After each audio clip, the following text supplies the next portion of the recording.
Polavaram project పూర్తి కాకపోవడానికి ప్రధాని మోదీ కారణమని సిపిఎం ఆంధ్రప్రదేశ్ కార్యదర్శి శ్రీనివాసరావు ఆరోపించారు. విజయవాడలో పోలవరం ప్రాజెక్టుపై సెమినార్ నిర్వహించారు. పోలవరం నిర్వాసితులకు ఇప్పటివరకు న్యాయం జరగలేదని మండిపడ్డారు. నిర్వాసితులకు న్యాయం జరగాలంటే ప్రత్యేక కమిటీ ఏర్పాటు చేయాలని డిమాండ్ చేశారు. బాధితులకు సత్వర న్యాయం జరిగేలా ప్రభుత్వాలు చర్యలు తీసుకోవాలని కోరారు.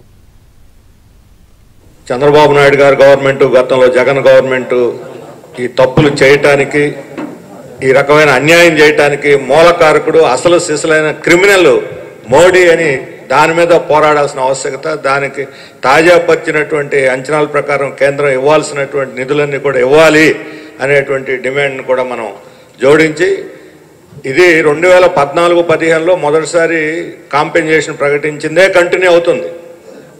ఇప్పుడు 10 ఏళ్ళు అయిపోయింది. అందుకని ఆ ప్యాకేజీని ఎవరు అంగీకరించరు, ఎట్టి పరిస్థితులు అంగీకరించరు. అప్డేట్ చేయాల్సిందే. ఆ కమిటీ వేసి అప్డేట్ చేసి రాహుల్ గారు సూచించినట్టుగా ఆ పని చేయాల్సినటువంటి అవసరం ఉన్నది. నాకు ఉమామహేశ్వరి గారు కూడా చెప్పారు, నేషనల్ ప్రాజెక్ట్ అంటే నేషనల్ ప్రాజెక్ట్ మా పేరు ఉండాలి, బాధ్యత అంతా మీది.